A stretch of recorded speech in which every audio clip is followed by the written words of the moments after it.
nécessaire de faire votre évaluation sur l'entretien de la chambre aujourd'hui?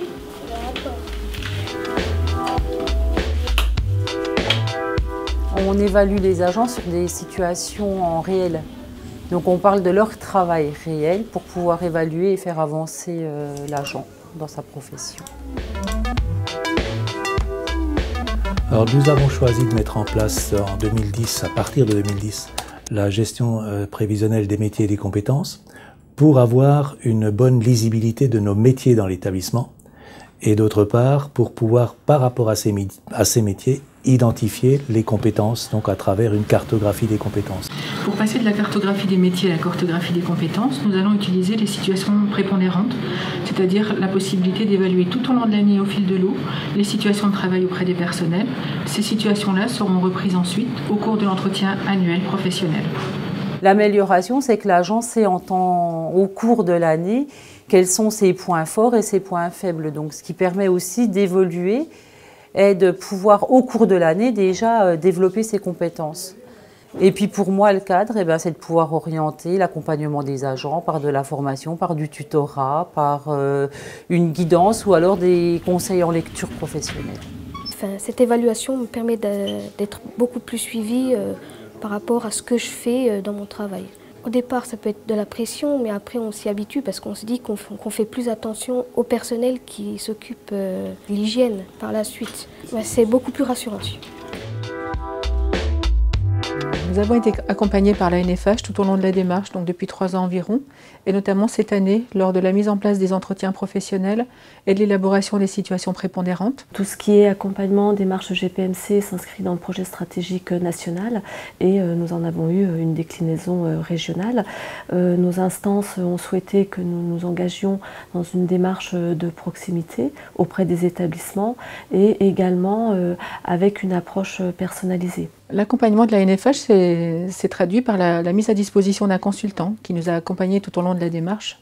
Cette année notamment sur le déploiement des entretiens professionnels. Il a formé les cadres de l'établissement à la fois sur la démarche compétences et sur l'élaboration des situations prépondérantes. Si déjà vous entraînez régulièrement les agents avec qui vous travaillez dans cette formation, on essaye de bien faire la distinction entre ce que l'on fait et ce que l'on dit qu'on fait.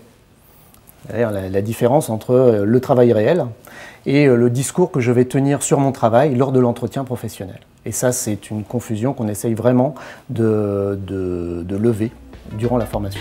Alors Adeline, vous venez me présenter la situation que vous avez travaillée au cours de votre stage. Qu'est-ce que vous avez choisi comme situation? Alors, j'ai choisi la situation suivante, prendre en charge un patient pour une plaie à suturer. L'idée que nous avons eue avec le centre hospitalier, c'est de profiter du stage des étudiants de 2e et 3e année et des élèves aides-soignants qui, pendant leur stage, ont échangé avec les professionnels qui les tutoraient pour repérer des situations. Donc repérer les actes, les raisonnements et regarder finalement à côté du travail prescrit ce qu'était le travail réel pour pouvoir formaliser, c'est-à-dire comprendre ce qui se passe dans le travail et être accompagné pas seulement sur l'acte mais aussi sur l'ensemble de ce qui se passe dans le soin. C'est très bénéfique puisque ça force alors les étudiants à regarder à la fois ce que fait un infirmier, quels sont les éléments qui font dire qu'un acte est réussi, et puis regarder également les raisonnements, et ça leur permet de mieux comprendre le travail qui est effectué auprès du patient. Les étudiants ont énormément adhéré à la démarche et ont vu beaucoup d'intérêt, puisqu'on a eu beaucoup plus de situations que ce qu'on attendait.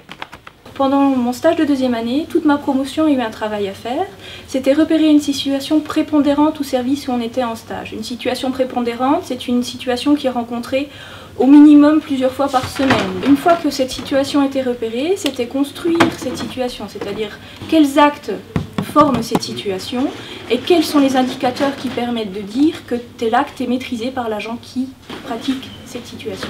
C'est intéressant parce que c'est très apprenant déjà. Ça m'a permis de définir quels actes je devais maîtriser pour pouvoir dire que je maîtrisais la situation.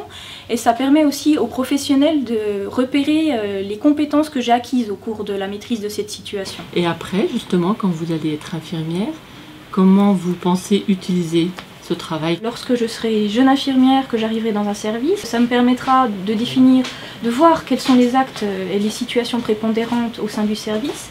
Donc de savoir... Mon rôle auprès des étudiants a été de les guider vers certaines situations justement prépondérantes dans le service, qu'on avait envie aussi d'analyser à travers leur travail et qui pourraient nous servir justement dans l'évaluation d'autres étudiants et d'autres professionnels. À la suite de la campagne d'évaluation de cette année, nous avons élaboré environ 120 fiches, 120 situations prépondérantes, à la fois élaborées par les cadres et par les étudiants en soins infirmiers, les élèves aides-soignants. Une situation prépondérante tient sur une fiche. En fait, elle reprend différents éléments qui sont bien sûr la description de la situation, les actes qui sont mobilisés dans la situation, les savoir-faire mobilisés, les modalités d'évaluation de la situation et puis les indicateurs de réussite. Toutes les fiches de situation étaient entrées sur intranet de manière à ce qu'elles soient accessibles à tous les cadres de l'établissement. Sur intranet, elles sont classées en fonction du répertoire des métiers de la fonction publique, par métier et ensuite par situation. On peut avoir par exemple les soins médico-techniques et on retrouve toutes les fiches qui ont été faites pour les manipulateurs en imagerie. Bonjour, monsieur Martin. Absolument. Vous venez avec moi? Je vous suis. Allez-y, venez. Aujourd'hui, ça va être un peu spécial, on va faire votre examen, mais pendant l'examen, il va y avoir ma cadre qui va suivre tout ce que je vais faire. Je vais vous demander de mettre votre tête à ce niveau-là et après de vous allonger. Lors de l'entretien d'évaluation, donc, je me positionne en retrait du manipulateur de manière à ne pas perturber donc l'activité professionnelle.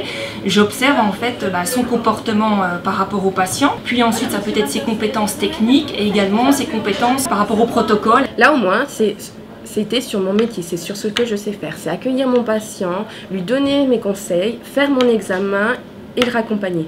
C'est ce que je fais tous les jours. C'est un partage entre le professionnel et moi-même, mais c'est vrai que c'est en situation. Et ça, c'est vraiment un vrai bénéfice. J'aurais aimé moi-même, en tant que professionnel, en profiter. En tant que DRH, l'enjeu de cette nouvelle pratique d'évaluation professionnelle, c'est d'abord de créer une communication de proximité entre le cadre et les agents, donc d'introduire une nouvelle pratique managériale. Deuxièmement, d'avoir une bonne identification des compétences existantes dans l'établissement.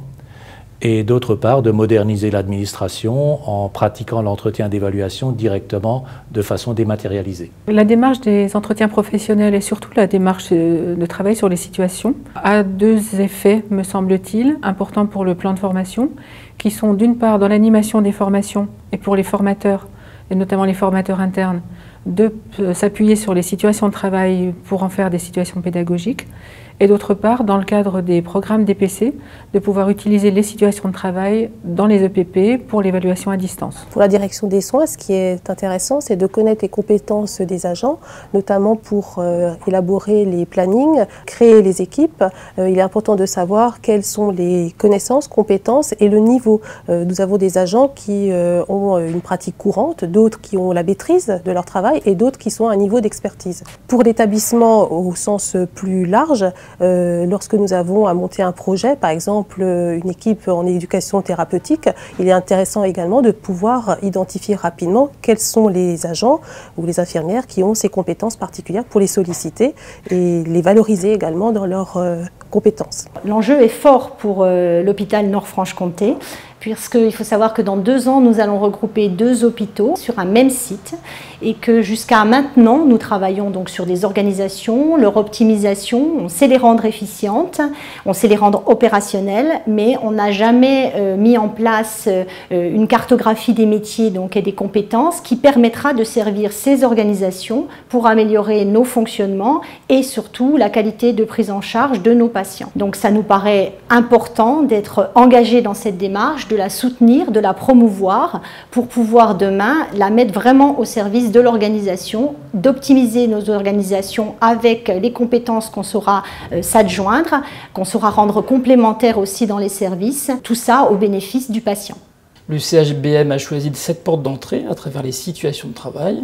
On a trouvé innovant. Ça a été repris d'ailleurs par 3 autres établissements de la région et ça a vocation également à être repris par d'autres, y compris au niveau national, puisque l'ANFH favorise le partage d'expériences, de bonnes pratiques, de mutualisation entre les établissements de la fonction publique hospitalière.